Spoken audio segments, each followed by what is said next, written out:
The year is 2008, and this is 10-year-old Jacob. Jacob just got finished drinking his chocolate milk and nearly dying to the highwayman that's posted outside of Draenor in Runescape. After a long day of begging high levels for money and getting scammed, Jacob logs off his computer to try a different game. But the only thing Jacob has in his collection is a Nintendo GameCube with a copy of The Legend of Zelda Wind Waker and Shadow the Hedgehog. Jacob doesn't really like talking about that last one. Let's forget I said that. Not to worry though, as that computer Jacob just used to play RuneScape also has access to the most diverse range of games all in the palm of her hand, and at no cost, except for the price of however much it costed for internet back then, and a computer, and maybe a couple of Trojans, depending on where you're playing these games. Yes, I am referring to none other than the gift from the gods that are Flash games. If you grew up in the mid-2000s, then you've probably played a Flash game at some point. Whether it be sneaking on to coolmathgames.com in the computer lab when your teacher wasn't looking, to sneaking onto your parents' desktop late at night to browse a very robust selection of adult games on newgrounds.com that you really should not have been fucking playing, it's without a doubt that Flash games have solidified themselves as staples of internet history. It was through these Flash games that Jacob discovered genres of video games he didn't even know existed, using advanced trigonometric calculations to shoot a bow at this bow man, spanking the monkey as hard as you can. No, not that monkey. I'm talking about the little inflatable guy up here. Get your fucking mind out of the gutter. Tower defense, capitalism, socialism, wave-based arena shooters, and of course you can't forget the mind-boggling puzzles like the impossible.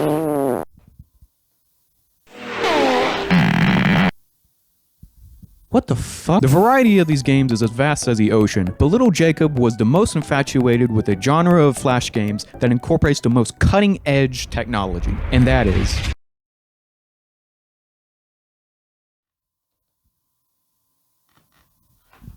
riveting. Yeah, I'll be honest, these Flash games probably don't look that crazy nowadays, but little Jacob was all over this. They're not even really games, but more so browser-based sandboxes. You basically spawn colored pixels that correspond to a certain element. These elemental pixels all have their own physics and react differently when placed together. For example, putting fire to water will evaporate it, creating steam. Putting ice to the water will freeze all of the water that touches it, things like that. Most people would play these Flash games for about 10 minutes, get bored, then draw a penis using C4 and then blow it up before moving on to the next game. But what would happen if we took this idea and merge it in with an action roguelite game? Well, you get the cocaine-induced nightmare that is Noita.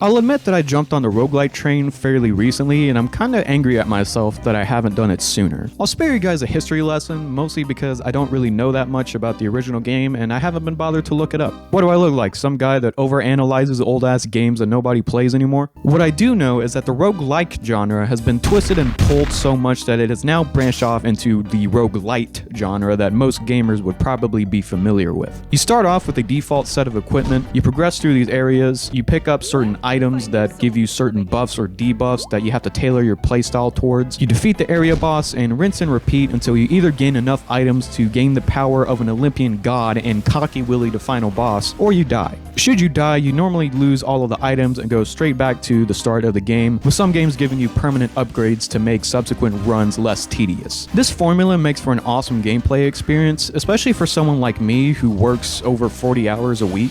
Sometimes after a long day of work, I'm not willing to dump 4 to 5 hours into an already 60-hour long playthrough of a AAA RPG, but I am willing to dump 1 to 2 hours into a small roguelite game where the progression of a 60-hour RPG is condensed into a bite-sized, adrenaline-fueled power trip. They're easy to jump in and out for some quick fun, and that's why I really started to like these games. So when I saw a game on the Steam store that marketed itself as a falling sand roguelite, I was instantly intrigued. I purchased the game expecting a very formulaic dungeon crawler with the falling sand label just kind of tacked on. What I was not expecting was 1.35 gigabytes of pure fucking chaos. Noita is a very simple game on the surface. You start a run on the surface, you make your way to the bottom, you purchase spells and then pick a perk, and then you rinse and repeat until you get to the end like any other roguelite. Where Noita differs from most roguelites is its level generation. Most roguelite games use a bunch of pre-made tile sets for each area and then use procedural generation to snap these rooms together. While this can definitely do the job at making a game where no two runs are the same, it can lead to very predictable levels that don't really have a lot of variation with the things inside of these said rooms. Noita stands out in that regard as every pixel is physically simulated. Every run looks drastically different in terms of the level layout, but it's also how these physically simulated pixels affect the world around them that really sells this game for me. As explained in the intro to this video, every pixel in this game corresponds to a specific thing or element. It's usually pretty easy to destroy everything in these falling sand flash games and just watch the carnage, but when you add a player-controlled wizard who is very squishy, flammable, and conductive, it makes traversing these areas take a lot more thought.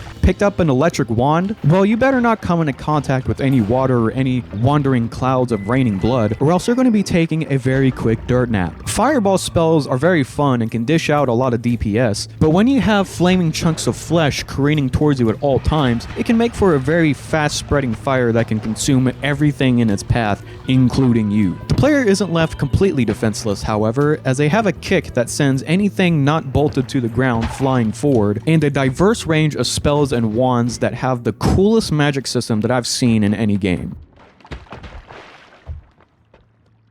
Wands and staves are usually pretty boring in most games that have them. Either they have a set spell that they cast and it's only limited to that one spell, or they enhance the player's magic abilities like shortening cast time or increasing damage. In Noita, the wands essentially behave like firearms, with spells being the ammunition. Not only are there spells separate from the wands, but you can also take these spells out of the wand and place it in your inventory. You can then mix and match these spells onto any wand you have, so long as it has available spell slots. And if it's a non-shuffling wand, then it will fire these spells in order from left to right until it reaches the end where it triggers a recharge delay, kind of like reloading. But if it is a shuffling wand, then it will fire these spells in a random order, but once each spell is fired once, then it will trigger that same recharge delay. Ideally, everyone would want a non-shuffling wand, as not only do they perform much more consistently than a shuffling wand, but it also affects spell modifiers. Now this is where this game starts to get a little crazy. Most of these spells are some form of projectile like a magic arrow or a ball of toxic sludge, but there also exist spell modifiers that can modify the spells in your wand. For example, there's a spell modifier that fires your spells a lot quicker, but it fires your spells in a random direction. You can get modifiers that shoot 2 spells in your wand simultaneously. You can get a modifier that adds a trail of fire to your projectiles. And to make things even crazier, you can also get spells with triggers. So when that spell hits something, it casts another spell. Not only that, but you can also get a number of perks that can affect these spells too. Did you get all that? I'm sure it doesn't really help hearing all of this explained, so how about I show you some of the cool spell combinations I've made that really shows how flexible the spell system is. Here's a basic energy sphere spell that you can usually start runs with. Doesn't really do a lot of damage, but when you add that spell onto a wand that has a 0.07 second recharge delay, you end up getting a minigun of devastating bubblegum. Pick up a perk that increases the speed of your spells, and you get a wall of pink light that decimates everything in its path. How about slapping mobs with Cthulhu-like tentacles that lob a cluster of explosive fireballs on impact? While having a spell that simply spawns a rock doesn't seem to be that effective, pair that with a perk that gravitates your projectiles towards you, and you get a perpetually moving rock that surrounds you at all times, effectively turning you into a human flail.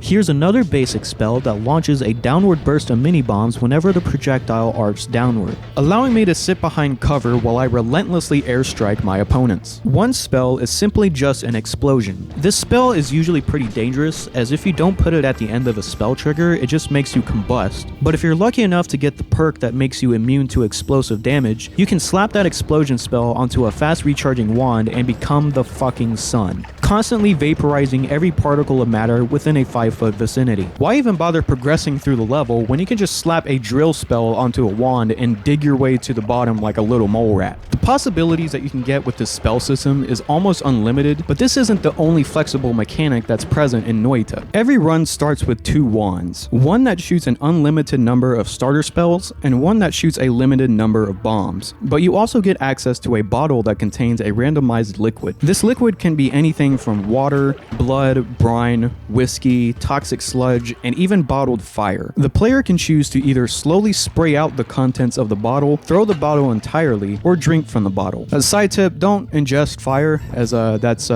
not a good fucking idea. It's totally possible and it probably will kill you. This is where the falling sand nature of the game really starts to take shape. You may start the run with a bottle of dirty ass sewer water, but that doesn't mean you have to keep it. Just spray out the contents of that dirty old sewer water and fill it with clean water. Find yourself goring enemies into a bloody mound, save some of that blood in your bottle and drink it during a pinch for some extra crit chance. Having trouble with a particular mob? Spray him with a polymorph potion to turn him into a sheep with 1 hit point. Bottles of water are usually going to be the most helpful, as they can purify toxic sludge and nullify its poisonous effects, and also extinguish you when you inevitably catch on fire. You'll also probably notice at the beginning of the game that your wizard can eat anything that's under him. Usually it doesn't really do much aside from giving you food poisoning because you just ate the rotten chunks of a fucking sludge monster. However, there's a perk you can get that gives you a damage boost if you have a full stomach. There's so many ways to play this game that it's usually a really good idea to experiment with each type of spell and playstyle, and you're going to need it because this game is really fucking difficult. I swear about 90% of the damage that I take in this game isn't even from the mods, but rather just walking through the levels. One lapse in your judgment could send you back up to the surface to try another run, and there's a lot of ways that you can get clapped in this game. Detonating a giant mine, touching metal during an electric shock, drowning in whiskey, inhaling frozen vapor, shotgun blast to the head, sniper blast to the head, eaten by a giant worm, and of course we can't forget accidentally decapitating yourself with your own saw blade.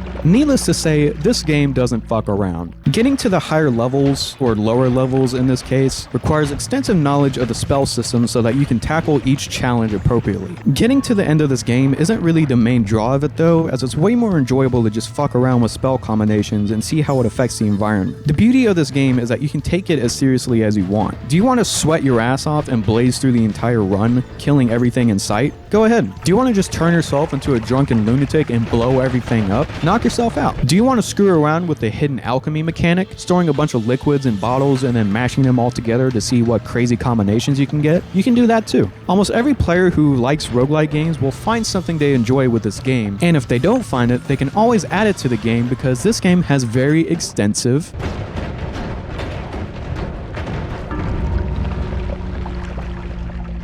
mod support. While it's not anything crazy for this game, mod support will always boost the replayability of games that have it. I used the healing mod for a good chunk of these clips just to show you guys the later levels and some of the crazier wands, so don't fucking at me. But there's plenty of mods that can change your player model and give you some more toys to throw into your sandbox. One mod that I definitely recommend if you get bored is one of the developer made mods that lets you start each run as a random class. This will start you with a loadout and a couple of perks that favor a specific playstyle, like a fire mage that incinerates everything in his path, a Lovecraftian horror spewing tentacles everywhere he walks, and a necromancer with an army of ghosts, just to name a few. I hope this video does a good job of showcasing this game, as it's one of the more unique games I've come across that really nails the chaotic nature of roguelite games. With how dynamic the world is and how customizable the wands are, it makes it really easy to start a new run right after a death, just to see what type of wacky shit you'll experience in the next run. So yeah, check this game out if you're into this type of stuff. It goes on sale fairly often and for dirt fucking cheap. Usually it's like under $10, and it's well worth the price in my opinion. Have fun and don't anger the gods.